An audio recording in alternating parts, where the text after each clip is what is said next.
Mr. Smigel, today is December the 20th, 2019. Very good, Dan. And I'm still Dan Pasternak.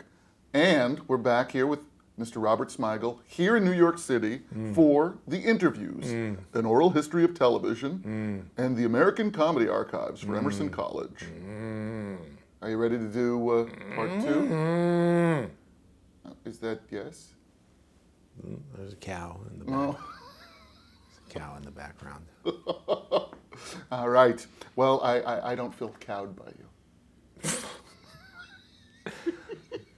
That wordplay will depress me for the next 3 hours. Well, let's change the subject then. We were talking when we left off the last time about working with Conan O'Brien when you went to launch his show, but because we were running short on time, I'd like to rewind the tape a little bit and go back to a thing that you and Conan did that I love, that many people love. It was a pilot that you did in 1991. There's the cow again. You and Conan wrote called Look Well. Why don't you tell us about Look Well? We were both giant Adam West fans. Batman was one of those shows that, I was so young when it came on that I didn't understand that it was a comedy. All my friends loved it, and I wasn't into superhero stuff. Then when I was about 15, it started to appear on reruns on WPIX in New York, and I thought it was the funniest thing ever. And Conan and I, when we became friends at SNL, the 1966 Batman movie played downtown at the Cinema Village one night, and we had to go. And it is one of the funniest performances ever on film, Adam West, in that movie. He's one of the funniest people ever, whether he ever knew it or not. His voice and his face, he's just kind of really handsome, but not. And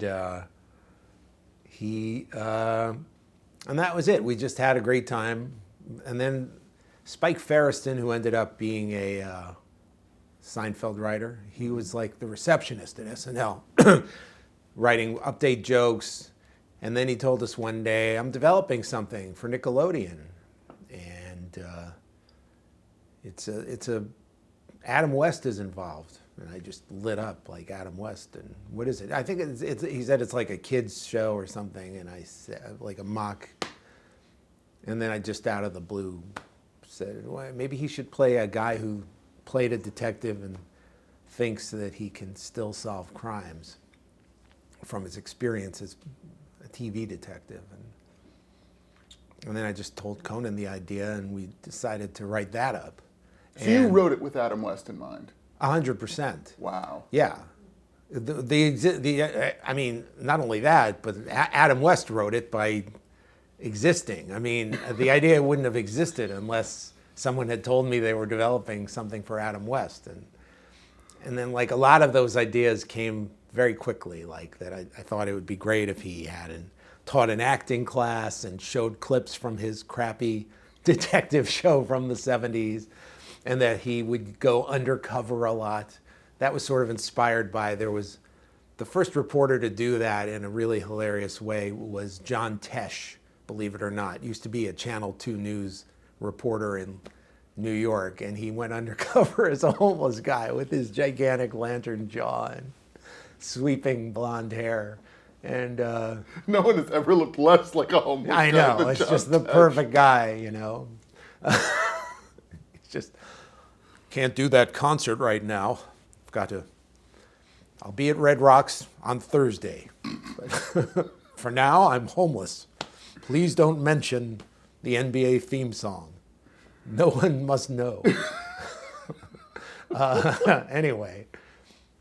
So that was Adam West in that role of I'll play a homeless man, and I'll wear he'll have a bindle and look like a hobo. And so all that stuff, that was just cascaded out of me. And then to actually write it, Conan really filled in like so many great jokes and details and made the thing, to me, what it was in terms of just endlessly, just so many great lines. So now this was your first development experience, right? I think it might have been, yeah.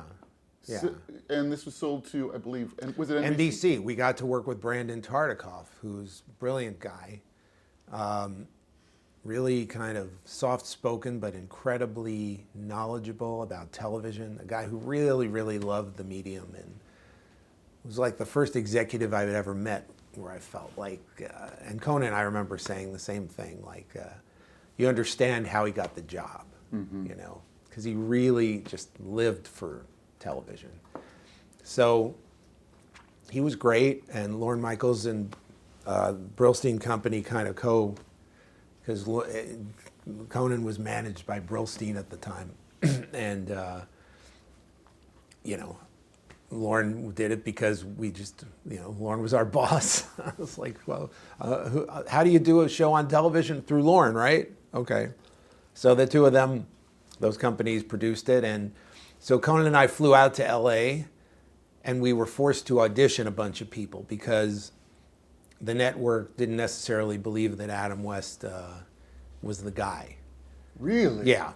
So we got to meet every old guy who had a show in the 60s or 70s. Like who? Like Max Baer Jr., who played Jethro Bodine on the Beverly Hillbillies, and Monty Markham, who had like a lawyer show for like a week on CBS in the 70s. I think Tony Franciosa. I can't remember. Yeah, those kind of guys. Wow. Everybody who kind of fit the role, but wasn't Adam West. And of course, we got to meet Adam West too, which was the greatest. And he came in, and he was already, he wanted the role. He completely understood why it was him. And he like wore a mock turtleneck to the audition, which is like, what the character wore all the time was mock turtlenecks to cover up the neck crap that I'm starting to get now. It's, all comes around. I'm almost as old as Adam West was when we did Look Well. And so hilarious. How was it working with West once you got him? It was fantastic. I mean, he's just the sweetest guy and really bright, but at the same time would occasionally make bad jokes like your uncle, And one time, and the beauty of it was all these guys auditioned, and then Adam was last, and Adam just blew away the network. His audition was so funny, and I think they all felt kind of stupid that they had, labored us through this process. But, they didn't know Adam West to the degree and that Conan and I had obsessively known him. So he comes in, he does the audition. So he was just, he just took the part really seriously.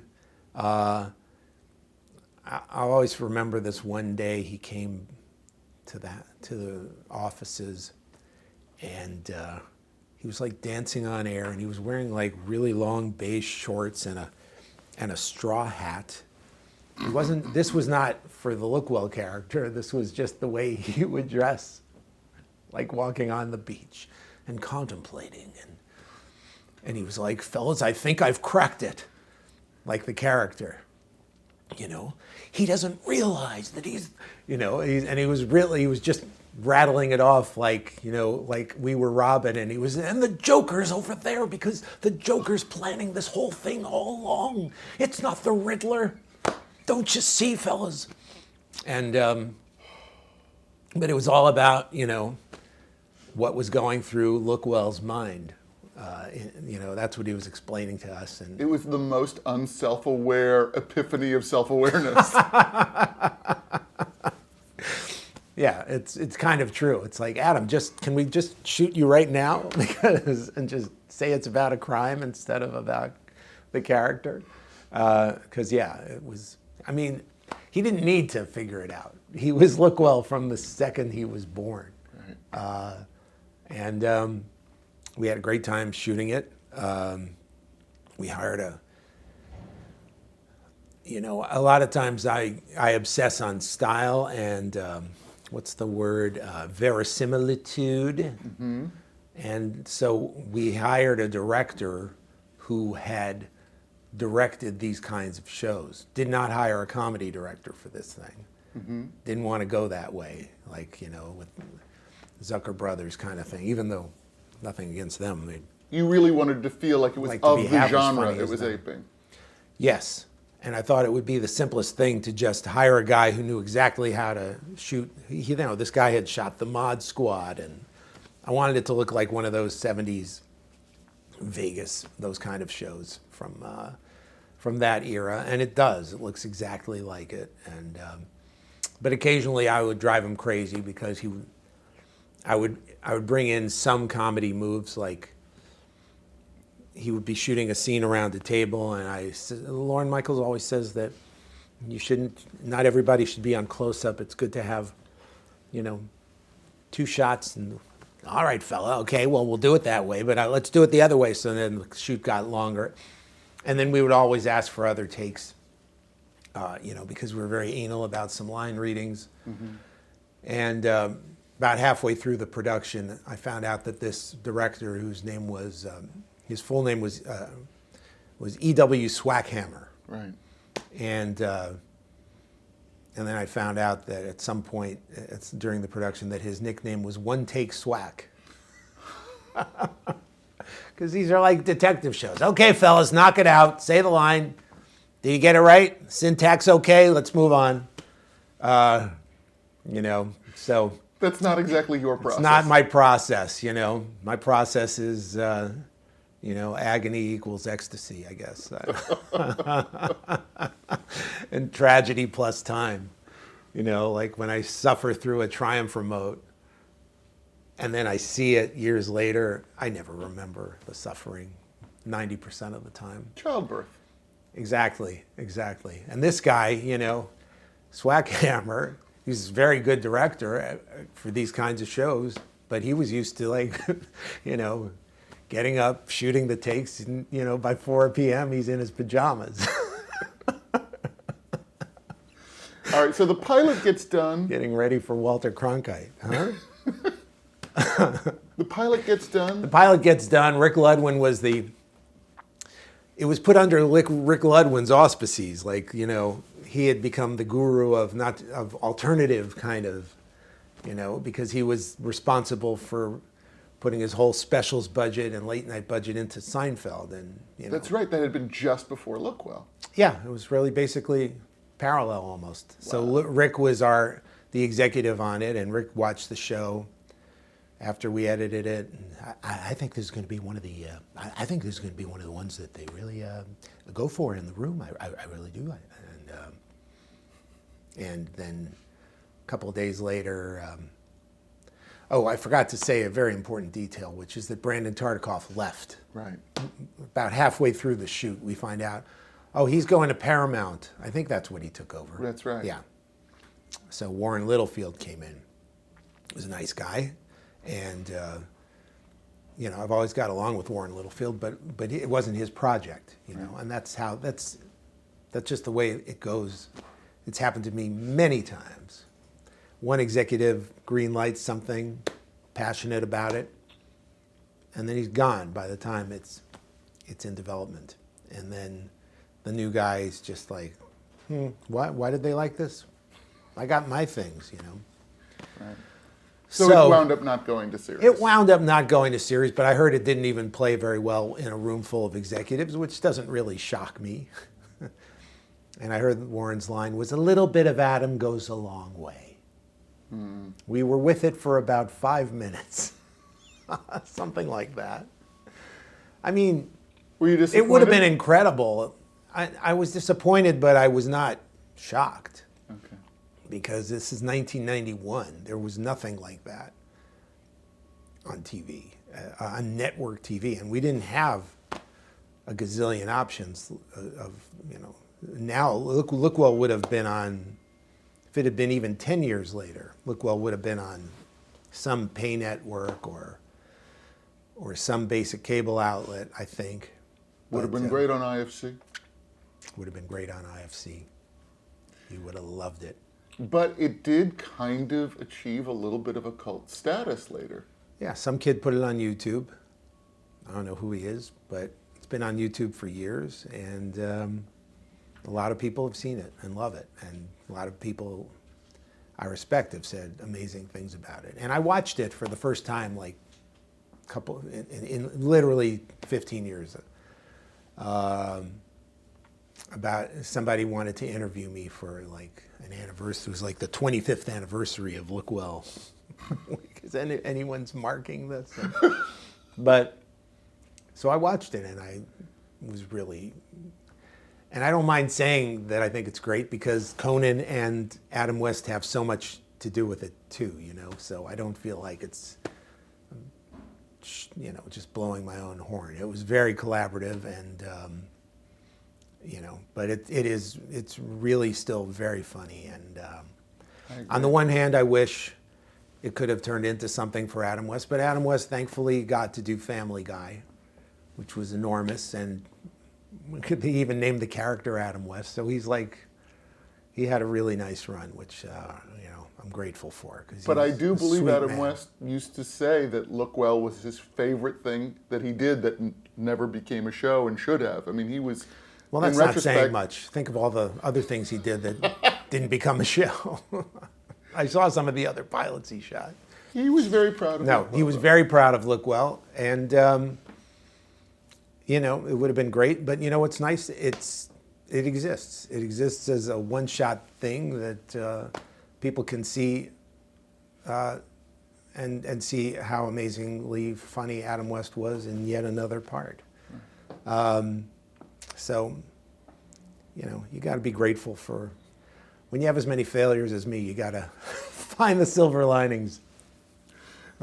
But it also, I think, helped to fortify this Yeah. working relationship you had with Conan. Yeah, I mean, Conan and I had already become great friends, and we worked on so many sketches together on SNL, and so we probably would have moved on to the late night show in either case. Well, I mean, if Look Well had happened, Conan may never have become a talk show host. If it had really become a success, it's possible. So, you know, everything happens for a reason, blah, blah, blah. Tell that to Adam West. Hey, Adam, you did great on Look Well. Sorry, I'm up here on my NBC perch, 12:30. Come on once in a while. You'll be a great third guest. All right. Everything happens, I say everything happens for a reason. See where I am? Look at me. I can't see you anymore. Wave your arms. Adam. Ugh, he's so small. I was going to let you go as long as you wanted with that bit. I don't do a Conan impression. I can only do... You can do all the other late night hosts. It's just more of a, yeah, I can. James Corden. It's a party! It's a party!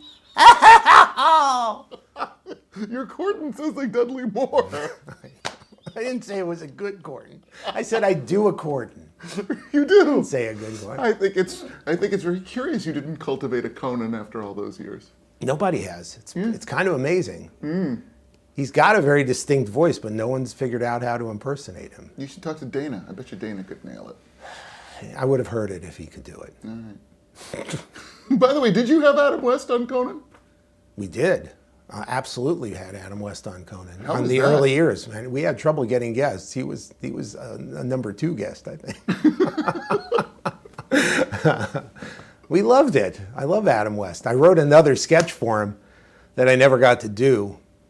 I spoke to him on the phone about it. I was going to make it a TV funhouse, and I just never got around to doing it. I wanted to do a film thing that was called Adam West, and it was just like Batman with a theme song, Adam West, and basically it was just Adam West in his manner, which was, you know, going to be a kind of rundown apartment, and he gets a phone call on the hotline from his agent, and it's for a voiceover for, you know, one of those, you know, garnish your wages commercials or whatever the fuck they are.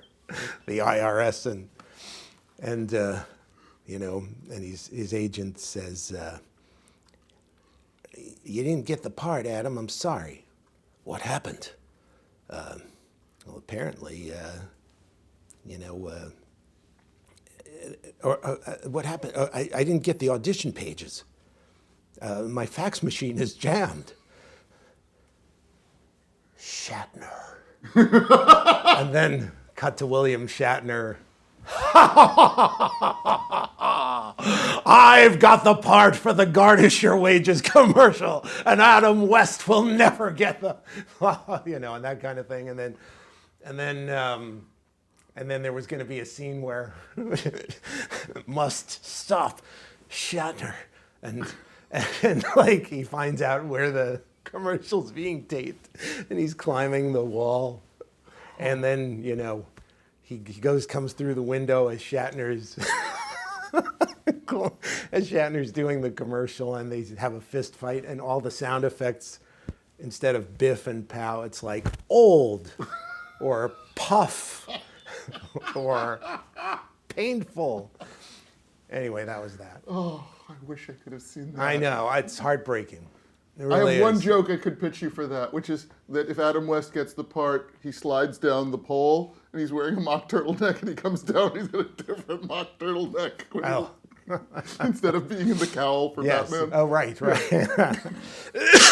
So he's Adam West, but just dressed differently. Yes. That's nice. That would have been good. I did something a little By the similar. way, I love to pitch jokes for sketches that won't ever... will never happen. Yeah.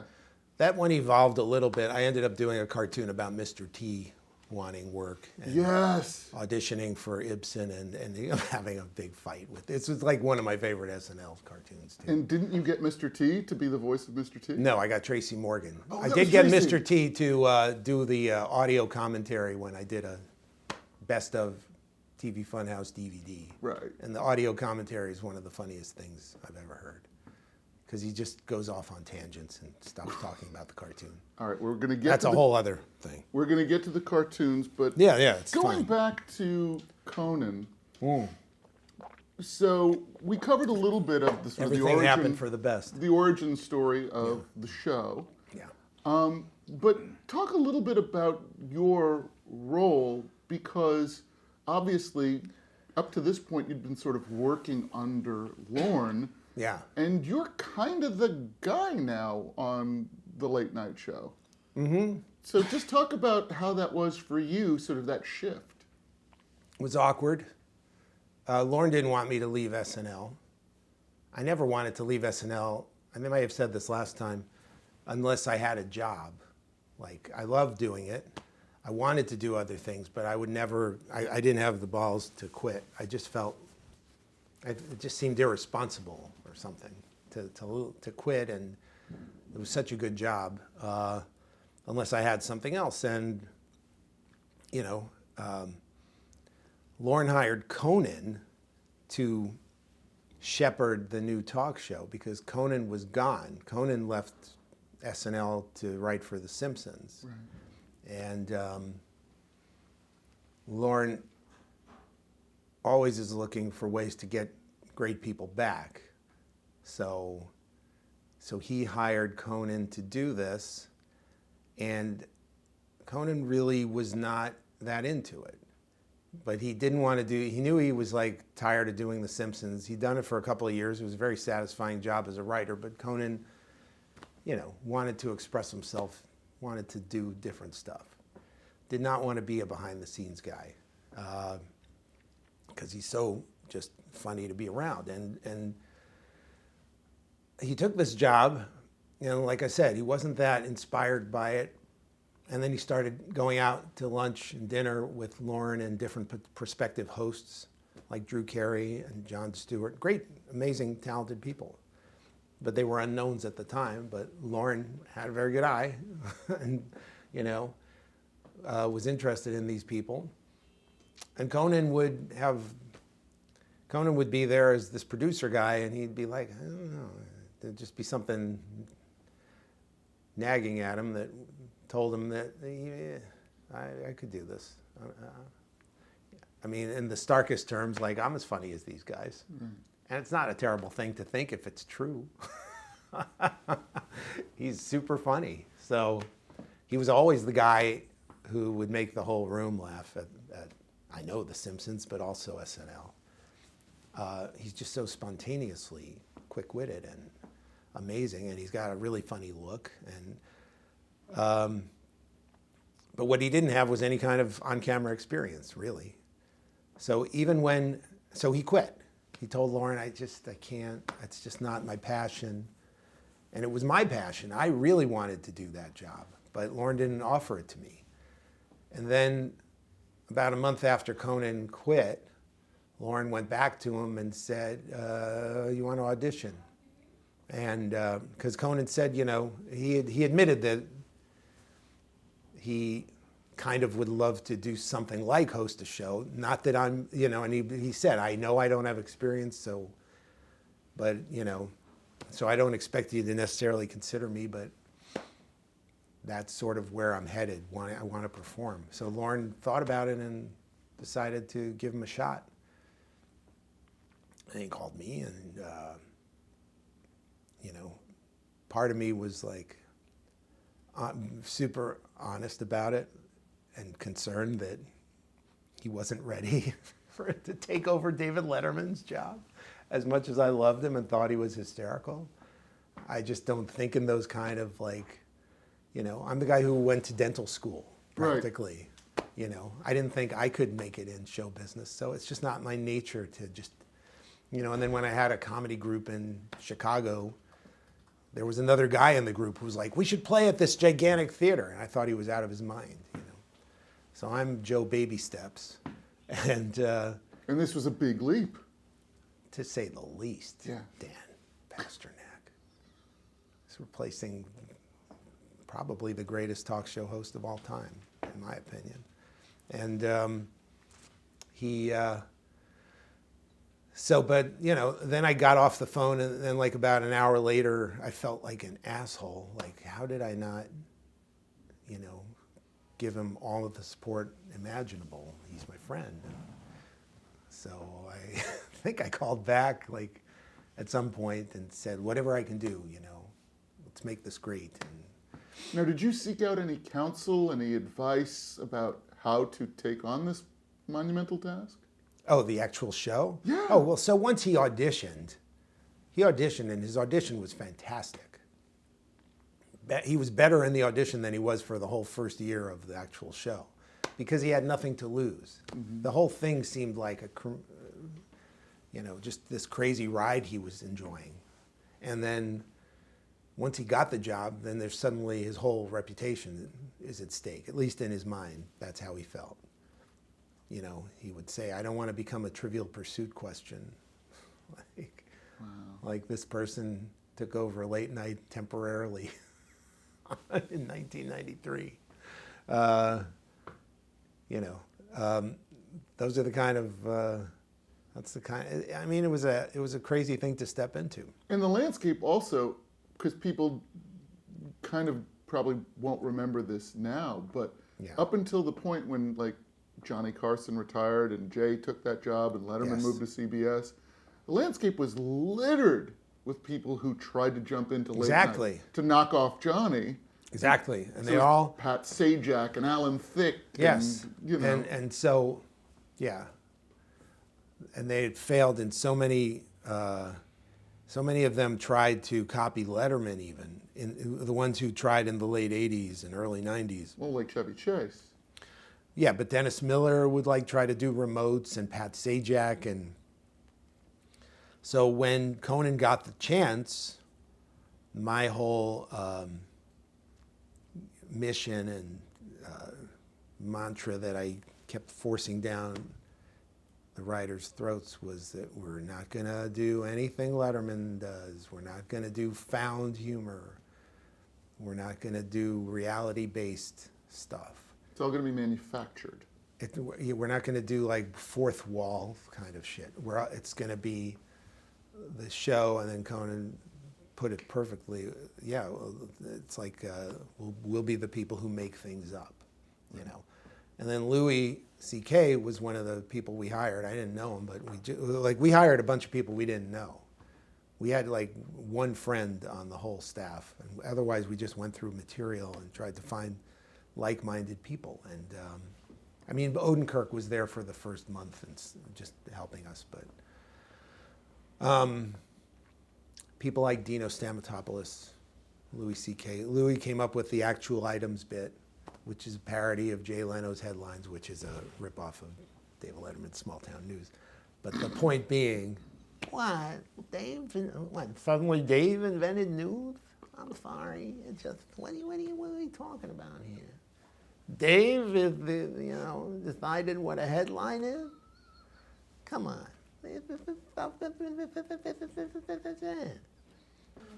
All right. Where were we? We were on the Conan show. Yeah, we were talking about all the things that you wouldn't do because Letterman would do. Right. And so we had the thing where we were talking about we're going to not make up stuff.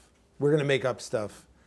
And I think you were about to say the line that Conan used to sort of describe the approach to the show. Right. So I was like, let's not do anything that's found comedy or reality based or breaking the fourth wall. Let's just do silly stuff. And Conan was like, yeah, so it's like we're the show that makes things up, that kind of thing. Right. So that's why we started our first show with actual items and Louis C.K.'s bit, which is a parody of, okay, well, you got that stuff already. So, but here's one of the things that I wanted to talk to you about, because obviously you're in this role where all of this writing sort of falls under you. Mm-hmm. And you'd come from SNL where you did one show a week, and now you're doing it 5 shows a week. 5 shows a week. They wouldn't give us Fridays or Mondays off at this stage. And it is a heavily scripted, opening chunk of that show before the sort of the talk show piece of it. It's like a sketch show. Yes. So just talk about the toll that took on you and the staff.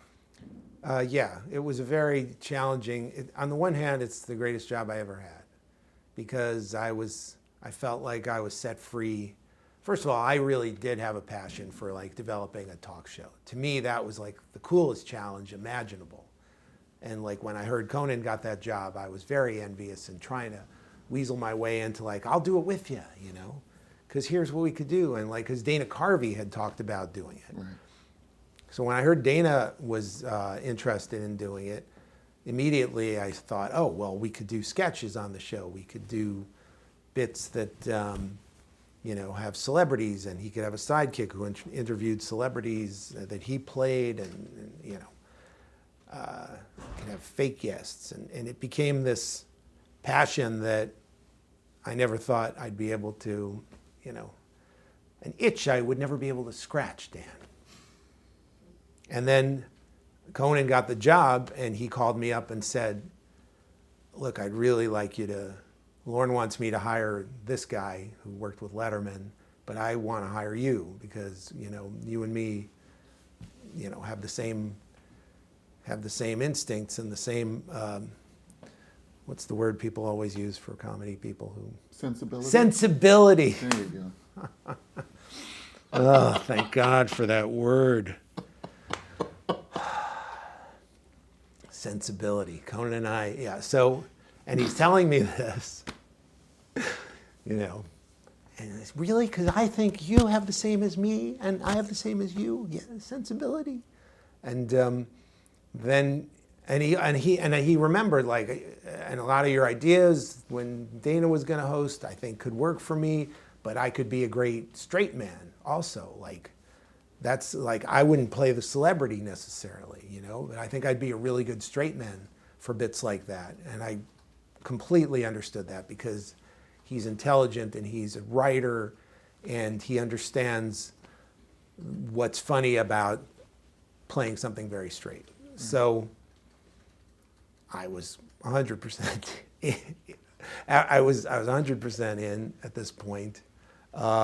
Well, actually, how much of the writing, because Conan is such a great writer. Oh yeah. How much of the writing was Conan doing? He wasn't, because he wasn't able to really. I mean, he had so much pressure on him And I know the feeling, like when I'm even doing a Triumph bit, a lot of times it's like I can't process, there's so much production stuff I have to worry about that like I can't, when you're a writer and your only job is come up with material, it's different.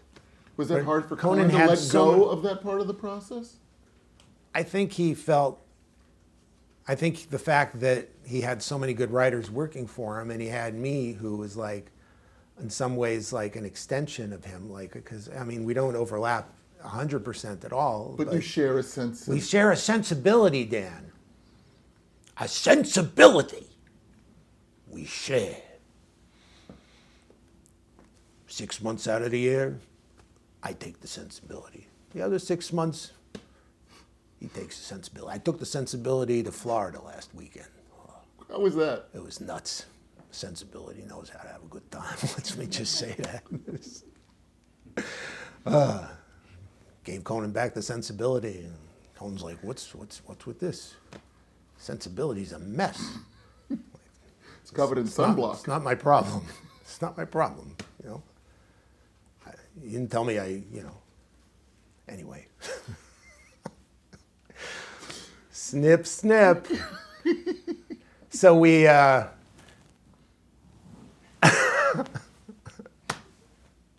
So here's what I wanted to get to. No, there was something actually interesting that I was about to say before I turned into a 55-year-old Jewish pig who has sex with his sensibility. What I wanted to shared sensibility. Talk about was once the show got rolling, and you obviously put a lot of thought and a lot of work into that first show, and even that first week. But as it started to roll on, yes. As it started to roll on. What are we doing, Sling Blade now? Sling Blade had sex with a cow. And this was... I wouldn't have put it past him. Little baby. I don't know if the Academy's going to want that. Oh, we got a thumbs up. We should just do a not the Emmys. Like, not the... What's the thing that Sam B does? Not the White House Correspondents'. Not the White House Correspondents' Center, right. You should do a complete alternate Emmys the same night. Oh, that'd be good, because then maybe something I've worked on would win something. Yeah. Could you arrange that? No, I have no power. I have no say. You have no power over the not the Emmys that you just created? Oh, I have power over that. I don't have, but it's never going to see the light of day. It's going to be another failure. Wow. See, you're really negative about this hypothetical show that doesn't exist. I'm protecting myself. I can see now the reticence you had going into the Conan show that you were talking about. I had some reticence. I shared my reticence with Conan, and then I thought about it and said, you're an asshole. He's one of your best friends. He was there for you when you did that shitty Weekend Update piece that Lauren let you do. Hank Fielding, the moron's perspective. And he was there giving you notes on a Saturday from California. How could you not do this? So now talk about, again, once the show gets rolling. Once the show gets rolling. You know. Has it gotten rolling yet? Let's say that it has. No, it got rolling after I left. No, there's different definitions of rolling. Well, first of all, how was it initially received by the critics? First show rolled. The first show was a success because it was very good. Conan was nervous, but he was giddy. And so it was very charming. And by the way, it had the best ending of Tony Randall and the Edelweiss. The Edelweiss piece. Yes. Well, that was... With the weeping Nazi. Yeah. Well, that was me writing for my perform. That's like, I knew Conan really well, and that was my idea, to have him sing Edelweiss, because he used to love to sing beautiful songs in that voice, like Danny Boy, that kind of thing. So now, how was the show received by the critics? It was received very well the first night. Very well. It was received well. It really was, because Chevy Chase had been on doing his show 2 weeks earlier, so we got the Chevy bounce. It's never happened before in show business, except if somebody had, it was the smartest time ever to premiere, because instead of focusing on Letterman and how shitty we were compared to Letterman in their eyes, which was what they would have been all set to do, they had this pincushion Chevy Chase show that had debuted on Fox literally like 2 weeks earlier. And I didn't remember that. And the Chevy Chase show, and I love Chevy Chase, but it was a big failure, and it was critically reviled. And as a result, Conan got to be compared to Chevy Chase because the critics, it was fresh in their minds. They were still picking, oh, Letterman who? I'm sorry, I'm picking at these Chevy bones. And compared to the Chevy bones, your bones are juicy and full of delicious, hearty goodness. Yeah, and they really kind of liked what we were doing that first night. And like I said, Conan, his nervous energy worked for him because he was just so happy and relieved to finally be on TV after all the stressful, everything leading up to it, and then hearing the big applause and the support. And so the show had a really lovable quality to it between the comedy that worked and between Conan and Andy being excited to be on television. But, by the way, we haven't talked about Andy yet. Sort of, first of all, you guys knew you needed or wanted a sidekick for Conan. Did not know that we needed or wanted a sidekick. So then how did Andy come into it? I thought that it would be good for Conan to have a sidekick because Conan, I thought it would help him to have somebody to play off of, just because he's hilarious talking off of people as opposed to having to generate everything in a monologue form. So in my mind, I thought it would be nice for him to have a sidekick, but we weren't like auditioning sidekicks or anything like that. Andy Richter was a guy we hired as a writer. Oh. Yeah, yes. He's somebody I had met a year earlier. I'd met him a year earlier through an actress on Saturday Night Live who named Beth Cahill, who was a featured player for, I think, a year on Saturday Night Live. And I was in LA and she called me and said, I really want you to meet this guy. I think you guys would hit it off. And so we went out to dinner, and we did. We got along great, and that was it. That was like 1992. He drove a pickup for some reason and dropped me off, and that was the end of it. And then we got this show, and we were looking for writers, and I just thought of Andy, and I got a hold of him, and he wrote a packet, which was okay, but we also looked at, he sent us some video, and Conan immediately thought he was a really funny performer too. And so he was intrigued by Andy, and they met in LA at Cantor's Deli, and which was a beautiful thing because it's a very relaxed setting and a very silly kind of place to meet for lunch. Two non-Jews in the middle of LA, and they hit it off great. And Conan just basically wanted to hire him at that point. I was like, okay, you sure? Because again, now as a writer or as a sidekick? As a writer, I just want him there. I just want him there, is what he said. Okay. And interestingly, the other guy I tried to kind of fix him up with was Stephen Colbert, who I had seen audition at for SNL. I actually had seen him when I was scouting with Lorne Michaels one summer, and Stephen was the understudy for the company. Steve Carell was the person we'd all heard about, and he couldn't make it that night. He had a commercial for Brown's Chicken that he had to do. And it's amazing to me that, like, oh, he's not there the night Lorne's there. Too bad. I guess it wasn't meant to be. Anyway, so we just watched the show anyway, and I thought, and I remember thinking, the understudy is hilarious. He's so deadpan and intelligent, and his improv is so dense. But well, we'll get to the opportunity you created for those guys. Yeah, that's a whole other thing. But little down the road. Yeah, but Stephen, I tried to fix him up. He was the other person I remembered that I had it like I call them comedy crushes. You know, I had one on Andy already, and now on Steven, and so. But Steven, Conan and I went out to Chicago and were scouting for talent, and we just met Steven at a bar, and it was just not the same. It was tense, and Steven had he just wanted it too much, and Andy's just the kind of guy who's like, I don't give a shit, whatever happens, happens. And so he and Conan really hit it off. Andy was hired as a writer. We hung out all summer, the writers and Andy was just so charming and had such a great contrasting energy to Conan that one day I went into Conan's office and said, what do you think about maybe Andy as a sidekick? He almost finished the sentence because he'd been thinking the same thing. Wow. Yeah, and then we just did it. And the network hated it. Really?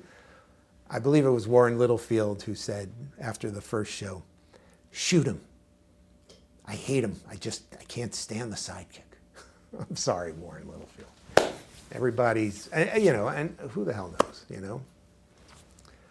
And it wasn't like he had, Andy's great and hysterical, but it wasn't necessarily the easiest person for Conan to play off of in his first year. Because it was another guy who was also funny and witty. You know, it wasn't like the Ed McMahon Johnny dynamic. Or Robin Quivers kind of enabling, you know, bringing out the best in the guy. Right, because that's a really unusual dynamic. Yes. Even Paul Schaefer, who's really funny, it's kind of all to just cast more light on Dave. Absolutely. This couldn't have been a more generous choice on Conan's part. Right. But he really liked Andy, but at the same time, we were aware of it, and we would get network people saying, what about Ellen Cleghorn taking over? Ellen's a great guest on Conan, and she really was, actually, back then. And they did have a funny chemistry, but I don't think that would have necessarily worked. Oddly enough, now he does this podcast, Conan, and he's got his assistant, Sona, who is hilarious in her own way, but very complimentary. And they have an actual, like, somebody like that first year might have helped Conan a great deal. Was there much talk, any thought on your part about sort of stepping into that kind of role since you and Conan shared out, what was that again? A sensibility. Right. No, not at all. Okay. No, I don't know. I'm just, I just never see myself that way as a but you did wind up pleasant stepping human being in to watch on television. In a number of really important ways. Yes, I did. Last time we touched on... I ended up being a big part of that show as a performer. Yeah, so we touched on sort of the concept around Clutch Cargo. Yes. But we didn't talk about necessarily your characterizations that were so great and particularly... Back to Sling Blade. Oh, God.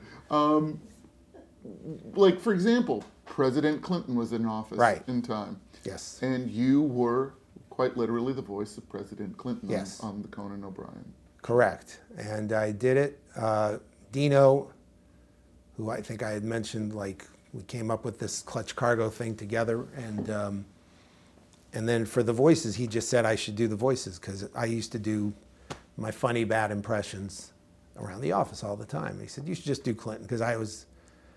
and just do it as a hillbilly, and you know, that's the only way I felt like doing it. And I had this thing in my head that at 12:30 at night, all the people who Conan interviews will have it in their heads that nobody's watching, so they can just say whatever they want.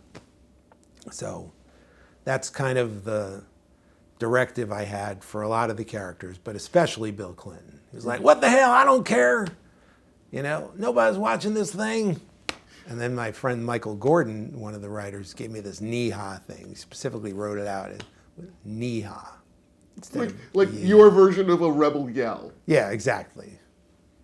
And it just worked really well right away. And it was one of the most exciting moments of my whole career. It was that first time we did Clinton. Because... it got kind of, like the first night went great. A lot of things got big laughs, but nothing got, we had this moment in the Clinton thing. They bought into it right away, the absurdity of the photograph and the mouth. We had done it in, test shows and it had worked. But this first night we did it, on the second show, Phil Hartman coincidentally came down had no idea I was about to do Clinton. Wow. Yeah, came down just to be a well-wisher before the second show. And I'm like, Jesus Christ, I'm about to do Clinton. You got any tips? And I think you'll be fine, buddy. And then I did my nonsensical Clinton. And we had this one thing in there. I wanted Conan to feed his drink to some of the characters sometime. And so I'm slurping it down. And then Conan gives me this. He says, lap it up like a cat. So then I did that, the Bill Clinton thing. And it got the biggest, and we did it in rehearsal. Because the visual in the Clutch Cargo thing is hilarious. Yeah, it's already funny that he's feeding him, but then lapping it up like a cat. And then I did that. This is the second show, and the audience just went crazy. And it's still one of the most exciting moments of my whole career, because I just felt like this show really works, All the kind of stuff that I'd been withholding at SNL. Mm-hmm. Like I told you earlier, I was trying to be the model writer and write SNL sketches that are smart and satirical, and all the babyish stuff, all the your comedy rudimentary came out. Yes, my comedy id, as well as Bill Clinton's id. The 10-year-old me was writing bits on the show, and this is the kind of stuff that Conan and I would just joke around doing in the hallways at SNL, and now we're doing it on national television, and it's working, and it was just a thrill like nothing else. Now, you also, in the Clutch Cargo bits, also did Schwarzenegger. Yeah, Schwarzenegger evolved, early on, did a lot of Michael Jackson early on. Right. Probably made more fun of Michael Jackson than any person.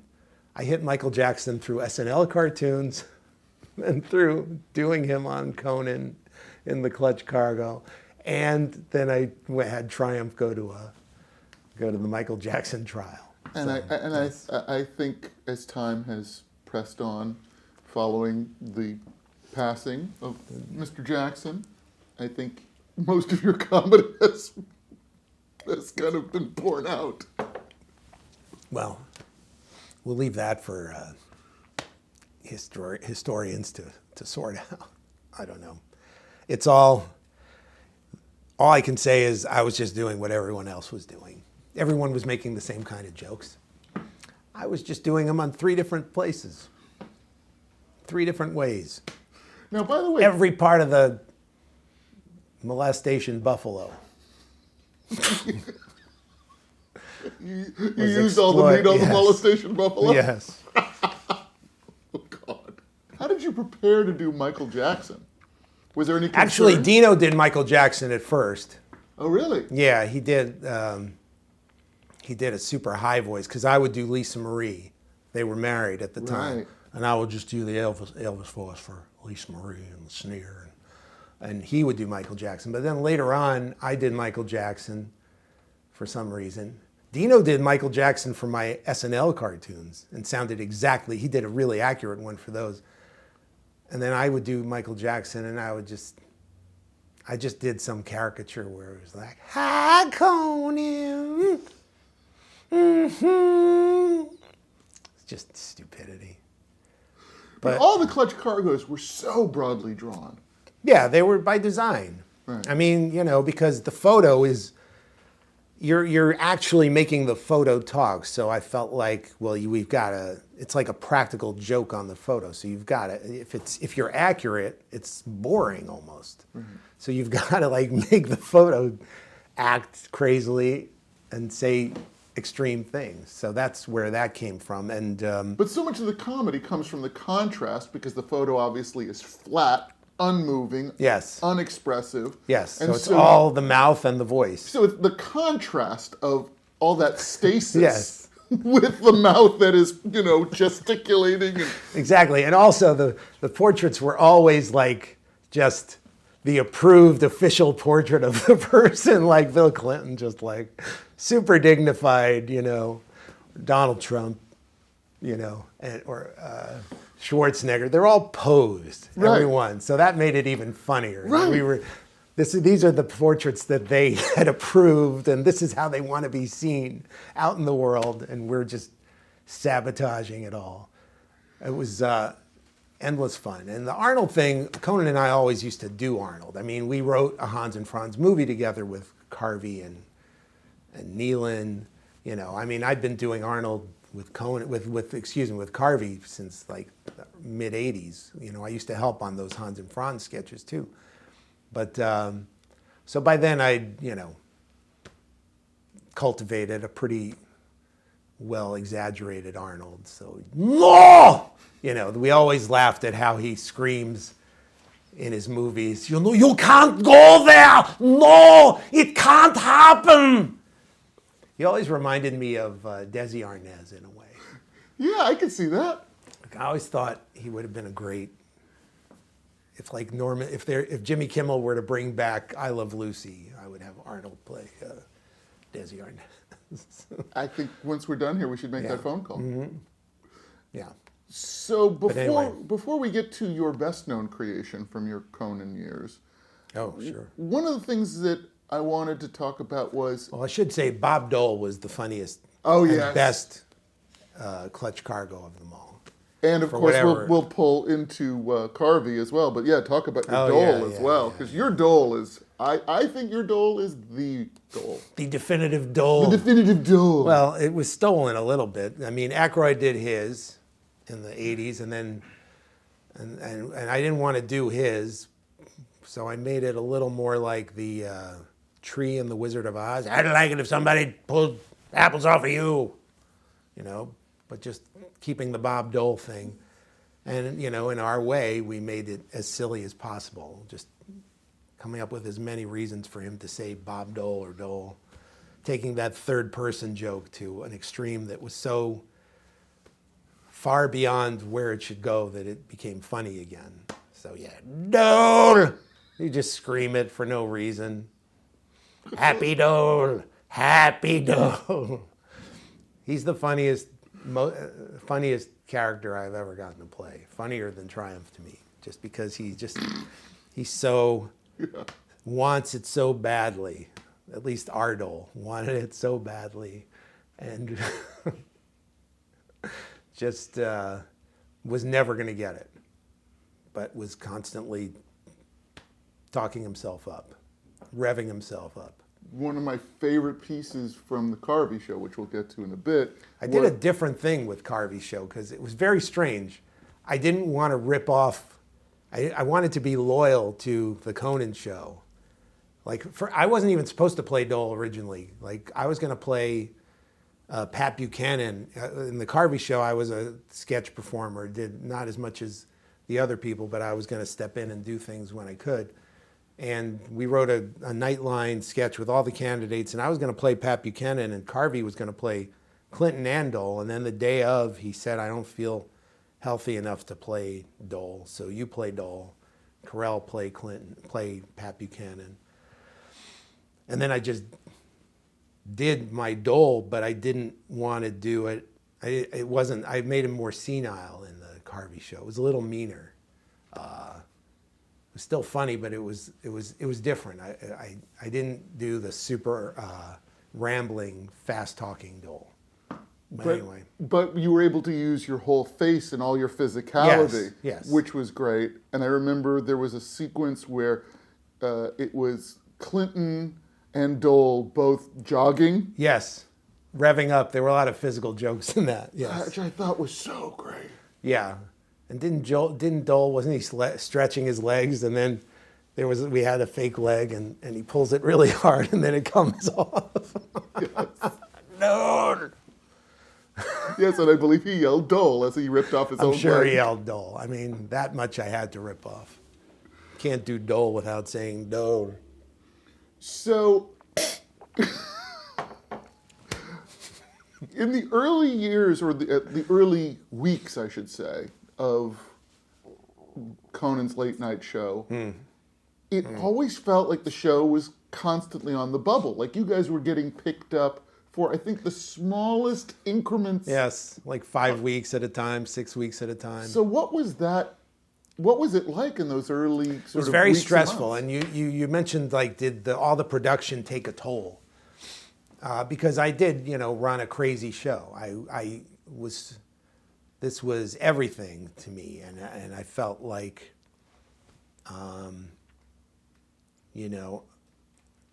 Conan being great was very important, the most important thing, but also having amazing comedy was really important. And unfortunately, the idea of doing like make it up comedy instead of found humor is production. It's what's the word? Production heavy, I guess. Yeah. So I mean, were you discouraged at any point from sort of being as ambitious as you were? yes, I was discouraged by some of the people at the show. I would hear from people at the crew, we're doing every night live over here. Mm. And then it's really funny because like maybe it was 15 years later, Jimmy Fallon started in 2009. And and Jimmy was a guy who'd had a lot of success on television already. And they were working that crew. I don't know if you remember the late night show. He would do these dense film parodies, and they were great. But he did a lot of production, and people were up to all late hours. And I visited about 2 months in, and it was completely different. They were working their asses off, but everyone was happy. And it was like, we call it Every Night Live. So it's the same joke with a different face. Yes. Every night live over here. Every night live. Why do you think it was different? Because the guy who was the engine behind Every Night Live was Jimmy Fallon, and the guy who was the engine behind Every Night Live was me. You're being very self-effacing. Well, I'm not the most pleasant, I'm not a guy who, my wife thinks I'm on the spectrum on some level. I don't, but I mean, we have a child with autism, and I'm not, but what I'm not is somebody who, when I'm in the throes of work, it's like, hey, how you doing? Isn't this going to be great? No, I'm just like, okay, all right, what do we have to do? That's the guy that everybody's looking at. You suffer for your art, and consequently, so does everybody else. Right. The Simpsons had an amazing show last year that Matt Selman wrote, where, and it's not like people didn't like me, because I'm a nice human being and I'm kind to people, but I wallow in the details and the pain sometimes.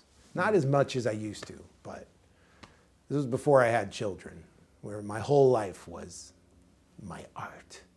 And The Simpsons did a show about, was it like Krusty when he directed The Day the Clown Cried, like his version of that. And there was some line like, I finally learned to be a real director, an amiable guy who brings everyone down with his creative process, something like that. It was some beautifully composed line that just hit me between the eyes.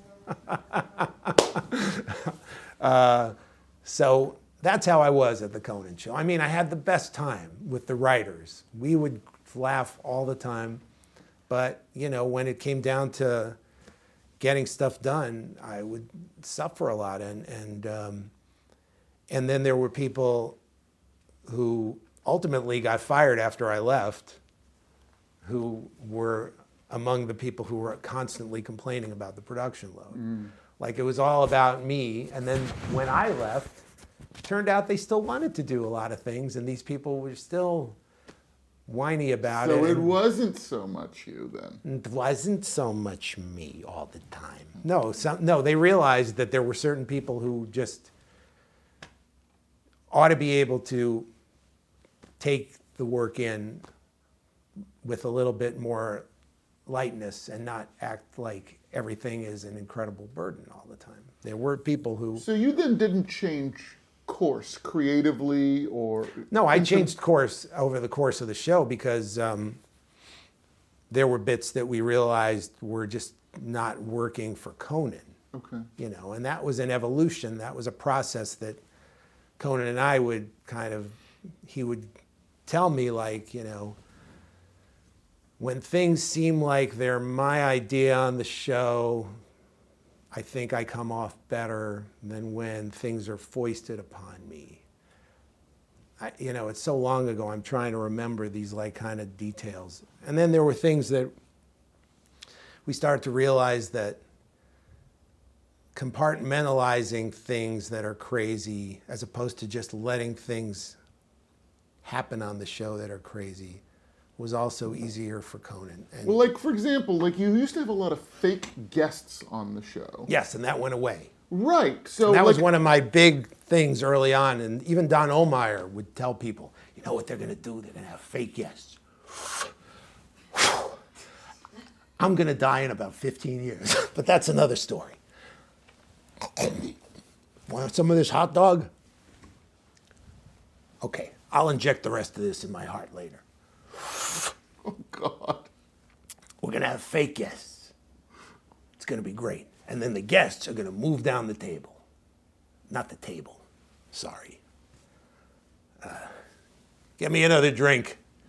Going to have fake guests. And then when their segment's over, Smigel says they're going to move down the couch. So we're going to have a fake guest sitting next to Mickey Rooney. It's going to be great. Then Mickey Rooney's going to think that the fake guest is real because he's a senile son of a bitch.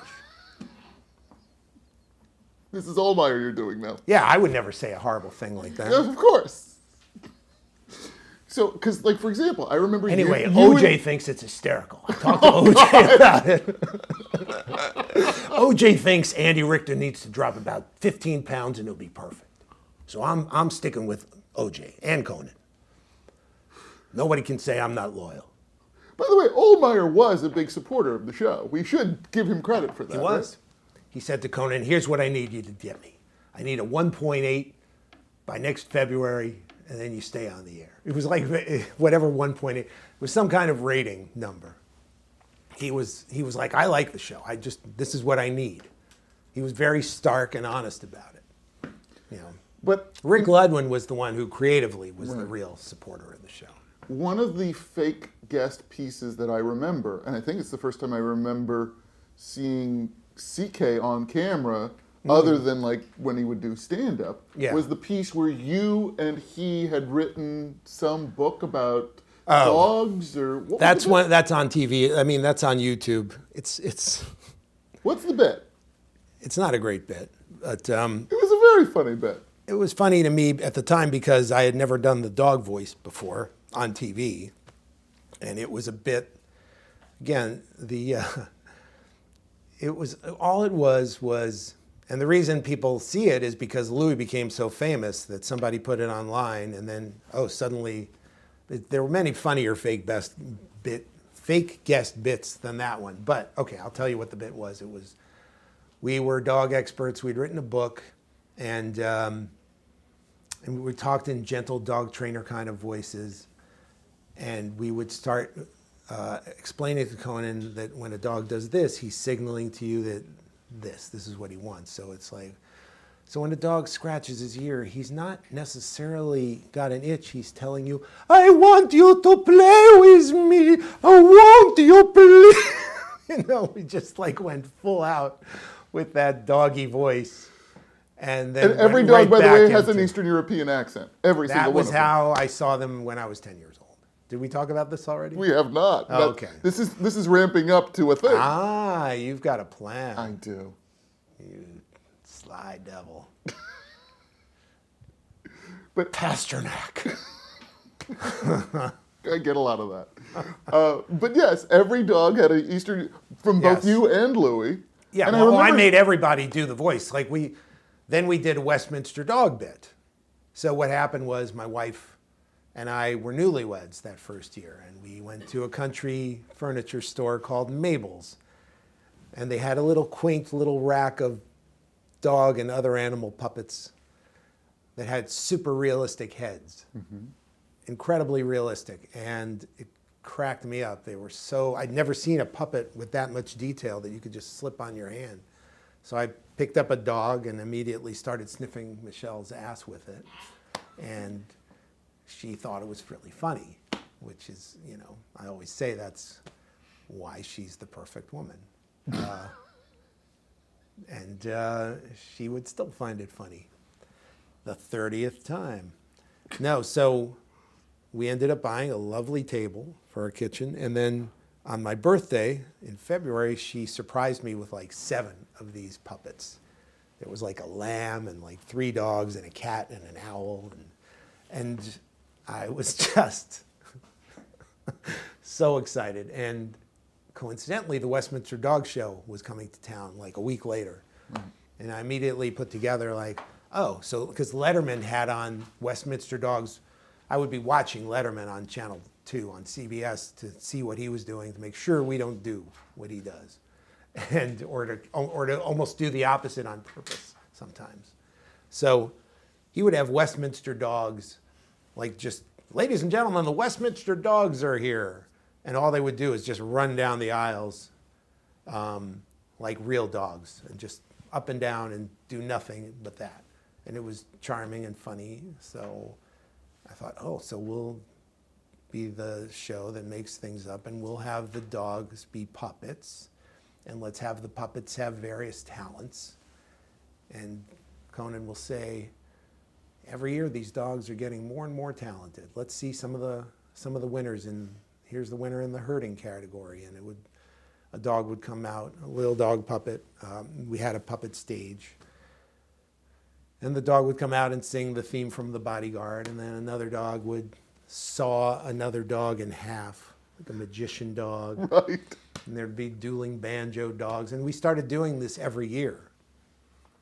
We had one dog that lit its own farts. We had one dog that, my favorite dog ever was this dog who he was an impressionist. So he had a fake paw, you know, and he would put the paw, he did a Jack Nicholson impression. So he's just a dog and he's covering his forehead anyway, just like all the hack comedians would do back then. I'm Jack, but he had the Russian accent. I'm Jack Nicholson. Your court is, you can't handle the truth. And, you know, and the dogs would always get like ovations and flowers thrown at them. And by now, this is 1997, and I've left the show except to do Clutch Cargos. And I'm in the shower and have the idea of, we never did Insult Comic. So I called John Groff and said, would you want to do Westminster again? Because I'd love to do a dog who's an insult comic, and the whole joke will be that he just says something nice and then says for me to poop on. And that's it. He's got no talent at all. And he's like, that's great. So then I show up and I get to pick between like 3 or 4 of these dogs. By now they've got 1 million of these animals. And I picked the Rottweiler, and Deb Shaw, the costume, the wardrobe person, has already designed a gold bow tie, which I was not expecting, and I loved it. And you had the cigars. Had the cigars, absolutely, yes. Because that's the just and stock the cigars component. falling over out of his mouth, yeah. Nice. And so the talent competition on this Westminster Dog Show included this character. It's funny because that was a bit I used to do just as a person. Sometimes I'd be, kid, you got it made. And let me tell you something else. And the cigar would fall out and he'd grab another one. You know, and then it just worked perfectly to do that with Triumph. He just, and I really did funny long takes with Triumph. Like he'd go for me to poop on, and then I would just stare at the camera. Like Myron Cohen, remember that of deadpan? course. You do, I know. deadpan comic. That was a big part of the humor to me back then, was just that he would say a line and just this dead-eyed puppet would just stare at the camera like exactly like a deadpan comedian would. And we would get big laughs from just the stares back then. So the bit went great. And then we realized we should do it again. And as we did it, more and more I started to realize, this can provide catharsis for the audience, because Conan is super polite to his guests. He's really funny, but he's not the kind of guy, he never would give a guest a hard time like Letterman would, or Howard Stern, or anybody like that. And yet he still gets a lot of cheesy guests for his first act, because we're on at 12:30. So Hasselhoff comes on, William Shatner, John Tesh. The audience is kind of dying for Conan to make fun of them on some level, but he won't. Because he's a gracious host. He's a gracious host. He's very funny anyway, and finds funny stuff to pull out of them, but he will not go there. So then Triumph goes there, and the audience is finally like, it's like a grenade. So somebody finally pulled the grenade. What were some of the first remotes that you did as Conan? Because those really became the playground for the character. Yes. It's funny because Triumph had already become the most popular character on the show just by insulting the first guest night after. By 1998, he was already the biggest character on the show, and I'd never done a remote. And then Mike Sweeney suggested, he said, why don't you go to Westminster, Right. and go after all the dogs there. And I thought it was a great idea, and we almost didn't get in. They didn't want us, because apparently Andy had done something at Westminster a year or two earlier, and they didn't like it.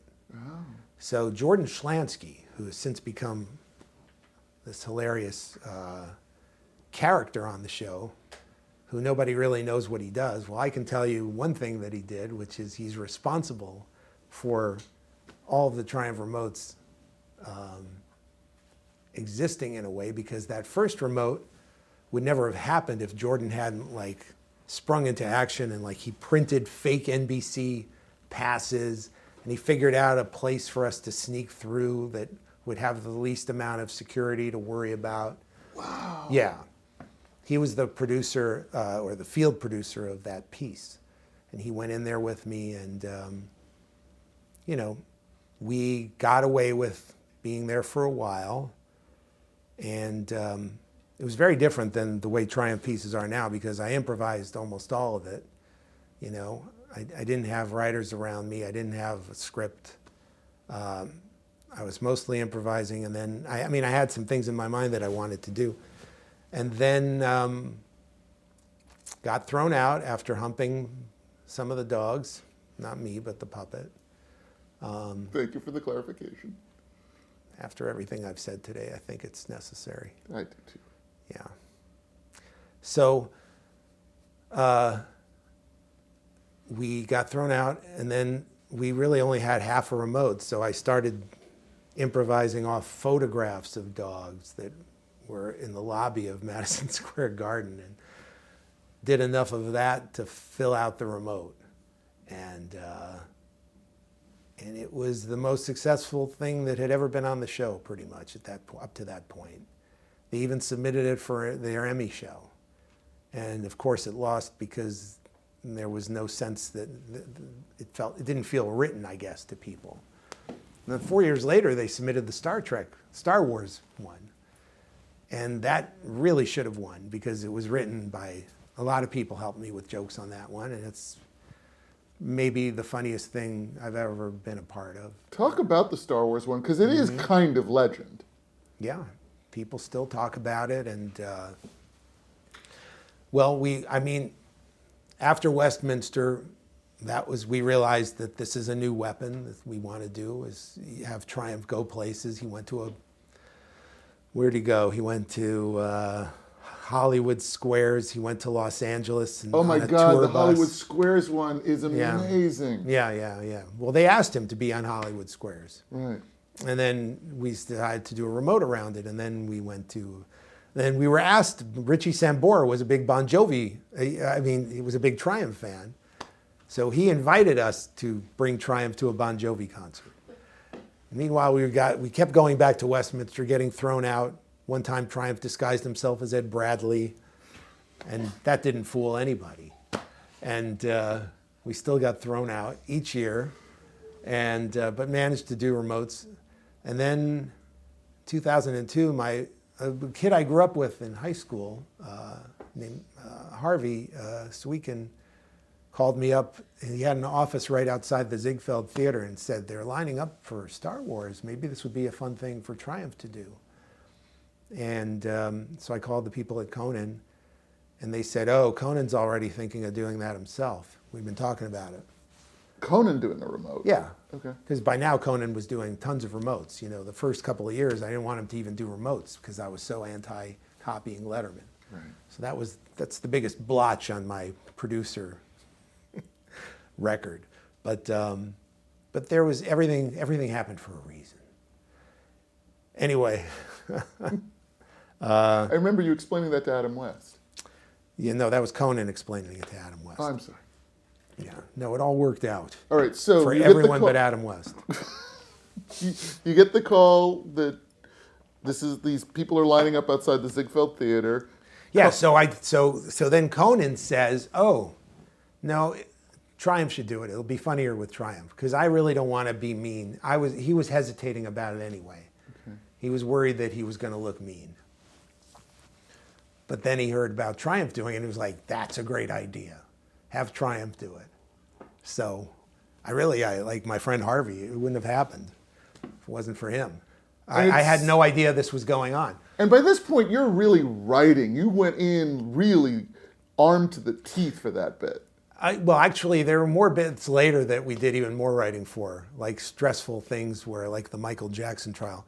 But yes, I got, by now we had 4 or 5 guys, and we're all writing jokes. And I got a sheet of paper, and, that's how I would start to do Triumphs at this point. I've got a sheet of paper and jokes, and I'm kind of doing some improv and looking at things and okay, this guy's good for this guy's that kind of thing, And that process is fascinating to me because it all seems improvised, obviously. It does seem improvised, and again, they didn't get an Emmy that year because people think it's improvised or that it's not written, quote unquote. But it was one a of the strange greatest thing. One of the greatest lines of all time is the one that you say to the guy dressed as Darth Vader. Yes, well, and I didn't think of it. Really? But it wasn't pre-written. So what happened there was, yes, it is the funniest thing Triumph's ever said, and it was Andy Secunda, great writer. Great writer, yeah. Grandson of, what's his name? He wrote My Beer Bisduchesne, the songwriter. I don't remember his first name, Secunda. But anyway, so I'm looking at these things and I'm like, what, I don't know Star Wars as well. I got a couple of guys who knew Star Wars better than me, and Andy was one of them. And I was like, what are these things for again, these things? And then he immediately said, and which button do you press to tell your mom to give you a ride home? And the guy set me up perfectly. And so I'm like, I'm going to do this. And I'm giggling already. And I asked the guy, what are these for? And he says, it's the guy dressed as Darth Vader. And he's got we should have set that up, I suppose. But anyway, he's got this, what is it called? A control panel on his chest? Yes. And there's a breathing apparatus. These help me to breathe. Yes, and then I say the line, and I'm like, I barely got it out because it was so funny. So did he give it to you in your earpiece? No, he's just standing right there. Oh, really? Yeah. He's just standing with you. It was so... We don't see what's going on. I know, it's camera. such a joy when the weather is good, like that was May, and when everybody's happy to see Triumph.